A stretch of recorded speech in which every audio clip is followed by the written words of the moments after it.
So finally यहाँ पे मनोलो Marquez ने 26 मेंस प्रोबेबल्स का स्क्वाड अनाउंस कर दिया है जो कि मलेशिया के अगेंस्ट खेलेगा 19 नवंबर को। एंड यस, इसमें अभी कुछ सरप्राइजिंग इंक्लूजन्स हुए हैं जिसको देख के काफी सारे इंडियन फुटबॉल फैंस खुश होंगे। प्लस यहाँ पे कुछ प्लेयर्स को बाहर भी करा गया है मनोलो मार्केज की तरफ से जो कि अनडिजर्विंगली यहाँ पे खेल रहे थे काफी टाइम से।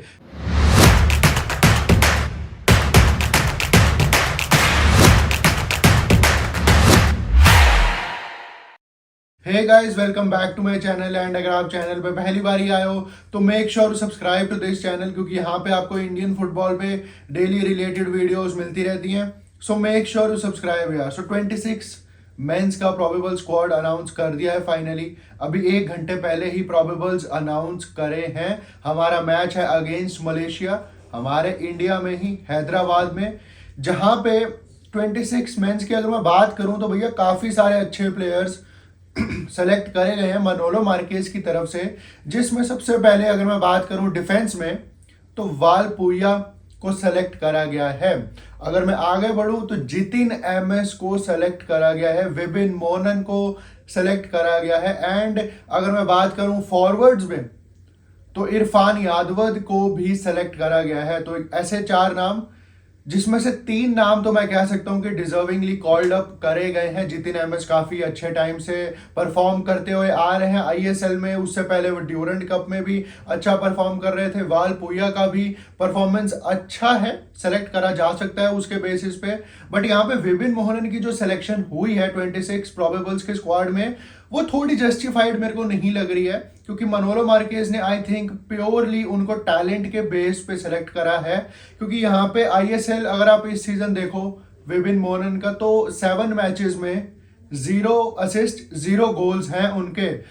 तो टैलेंट अच्छा है, सिर्फ आई थिंक इस बेसिस पे विबिन को सेलेक्ट करा गया है। एंड यहाँ पे मैं अगर बात करूँ इरफान यादव की, चेन्नई एफसी के, तो डिजर्व करते हैं वो। उन्होंने 2 असिस्ट 1 गोल मारा है 7 मैचों में, कंट्रीब्यूशन है उनका। एंड आई थिंक के क्राइटेरिया यही होना चाहिए सिलेक्शन का इंडियन टीम में कि जो प्लेयर ऑन फॉर्म है, जो इन फॉर्म प्लेयर्स हैं, उनको ज़्यादा से ज़्यादा सेलेक्ट करा जाए। बट यहाँ पे संदेश झिंगन की भी वापसी हुई है, हमें वो कहना पड़ेगा क्योंकि काफी टाइम बाद अब हमको सेंटर बैक पेयरिंग देखने को मिलेगी अनवर अली एंड संदेश झिंगन की, जो कि हमने शायद पूरे ही 2024 में देखने को नहीं मिली। एंड हम सफर करे हैं अपनी बैक लाइन में। राहुल भेके को जरूर सेलेक्ट करा गया है। यहाँ पे मेहताब सिंह हमको दिख सकते हैं आने वाले टाइम में। यहाँ पे चिंगलिन साना को भी सेलेक्ट करा गया है। बट संदेश झिंगन एंड अनवर अली की सेंटर बैक पेयरिंग अब हमको देखने को मिलेगी अगेंस्ट मलेशिया, इसमें कोई डाउट नहीं है।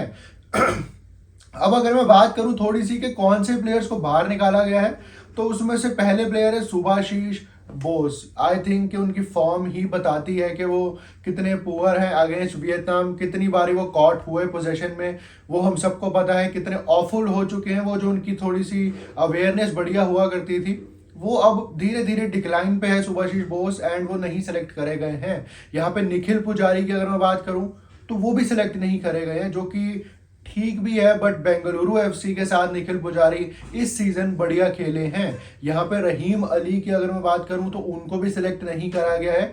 यहाँ पे फारूक चौधरी को सिलेक्ट जरूर करा गया है जिन्होंने वियतनाम के अगेंस्ट गोल मारा था। विक्रम प्रताप सिंह को सिलेक्ट करा गया है। छांगटे एज यूजुअल, लिस्टन कोलासो, अपुया, जिक्सन, यहाँ पे अनिरुद्ध थापा की अगर मैं बात करूं तो सिलेक्ट करे गए हैं। यहाँ पे सहाल अब्दुल समद नहीं दिखेंगे हमको प्रोबेबल्स के स्क्वाड में, जो कि ठीक है अभी।